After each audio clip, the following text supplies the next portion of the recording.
Everyone's bracing for the wrong impact. They're watching the AI bubble, they're watching tariffs, they're watching whoever's running the Fed this month. And sure, any of those could rattle markets, but none of them is the thing that could actually break the plumbing. That thing lives somewhere nobody checks. Not the stock market, not crypto, not even the headlines about the deficit. It lives inside the most safe asset on the planet, the US Treasury market. The one thing every textbook tells you can't fail. And right now, it's carrying more hidden leverage than it has in over a decade. If you've never heard the term basis trade, that's exactly the point. Nobody talks about it. And that's why, when it breaks, almost nobody sees it coming. So let's rewind to understand how we got here. For most of modern financial history, the biggest buyers of US government debt were the boring, stable kind. Foreign central banks, pension funds, insurance companies, people who bought and held. Predictable, patient, not exciting, but reliable. Then that started to change. Foreign buyers slowed down. The US kept borrowing more year after year to cover deficits that stopped shrinking and started ballooning. Somebody had to absorb all that new debt hitting the market, and increasingly, that somebody became a very different kind of buyer. Hedge funds. Not because they suddenly loved government bonds, because they found a loophole in the math. Here's how it works. Meet Sarah. Sarah runs a hedge fund, and she's found a tiny pricing gap between two things that are supposed to be worth almost the same amount: an actual treasury bond and a futures contract that promises to deliver that same bond later. The gap is small, a few hundredths of a percent, basically pocket change. But Sarah doesn't trade this with her own cash. She borrows almost all of it, sometimes at more than $15 or $18 borrowed for every $1 of her own money. She buys the actual bond and at the same time sells the futures contract short. Then she funds the whole position overnight, day after day, in something called the repo market, basically a pawn shop for Wall Street, where you hand over a bond as collateral and get cash until tomorrow. Do that with almost no leverage and it's a rounding error. Do it at 18 to 1 and a rounding error turns into a fortune. This is the basis trade, and over the last few years it has exploded. Funds tied to it now hold well over $1 trillion in treasuries. Their overnight borrowing to fund it has more than doubled in just 2 years. And by some recent estimates, the total trade has swelled past its old pre-pandemic peak, nearly doubling in size since then. Which means hedge funds haven't just become participants in the treasury market. In a lot of ways, they've become the plumbing holding it together, the quiet buyer picking up the slack that traditional buyers left behind. And for a while, this looked like a win-win. The government gets buyers for its debt, the funds get their spread. Nobody complains when the machine is humming. But here's the catch that took years to become obvious. This entire trade depends on one condition holding steady: calm markets. Because the trade isn't really a bet on where interest rates go, it's a bet that nothing weird happens along the way. The moment that changes, a shock, a sudden spike in volatility, a stretch where funding costs jump, the whole equation flips. Because remember, almost none of that money is Sarah's own. It's borrowed. And borrowed money comes with lenders who get nervous.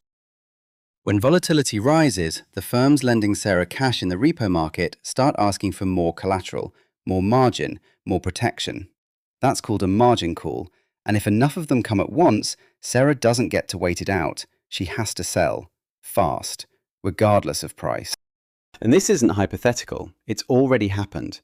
Back in early 2020, when the pandemic hit and markets convulsed overnight, these exact trades unwound all at once.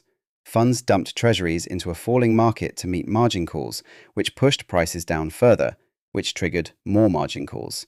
A feedback loop in the one market that was never supposed to have one. It got so disorderly that the Federal Reserve had to step in directly, buying up debt at a scale usually reserved for full-blown financial crises, just to keep the world's safest market from seizing up. That was one blow-up at a fraction of today's size. The trade is now bigger than it was then. Some Fed officials have said as much directly, warning that this positioning could leave the market more vulnerable to stress, not less. Officials at major asset managers have echoed the same worry. This is a rerun of a familiar movie, just with a much bigger cast. So why does any of this matter to someone who's never bought a treasury bond in their life? Because everything else in the economy is priced off this market. Mortgage rates are anchored to long-term Treasury yields. Corporate borrowing costs are anchored to Treasury yields. Stock valuation models discount future profits using Treasury yields as the baseline risk-free number. It is, quite literally, the foundation everything else sits on. If a wave of forced selling hits this market, even for a few chaotic days, yields spike unpredictably. Mortgage rates jump regardless of what the Fed is doing with short-term rates. Corporate borrowing gets more expensive overnight.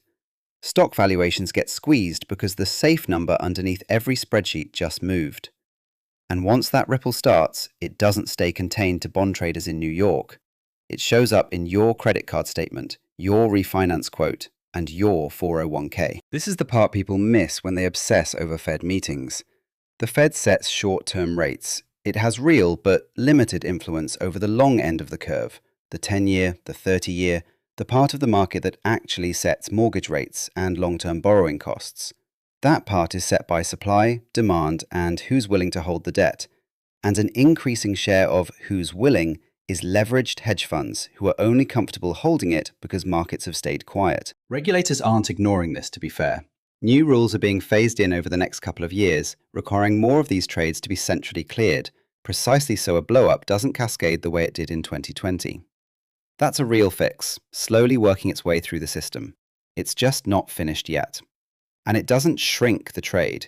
It just tries to make the plumbing sturdier if it happens again. Which brings us back to the point of this video. For years, the story around US debt has been reassuringly simple. The government borrows, someone always buys it, rates behave, life goes on. But someone always buys it increasingly means someone borrowed heavily to buy it, betting that nothing goes wrong long enough to unwind safely. That's not a crisis sitting on your doorstep today. Leverage like this can sit quietly for years without incident. But it is a fault line. And fault lines don't announce themselves. They just wait for the wrong tremor. This is exactly why nobody's talking about it. It doesn't have a face you can put on a thumbnail. It's not a villain, a policy, or a person you can blame. It's a spreadsheet trade most people have never heard of, sitting underneath a market everyone assumes is untouchable. But the assets that break economies are rarely the ones making headlines. The loud risks get priced in. Everyone's already braced for those. It's the quiet ones, humming along in the background, that catch markets off guard. So, if you want to actually understand what's happening under the hood of this economy, not the version that trends on social media, but the version that actually moves your mortgage rate, that's what this channel is for. Because when this fault line finally moves, you won't hear it coming from the people chasing clicks. You'll hear it here first.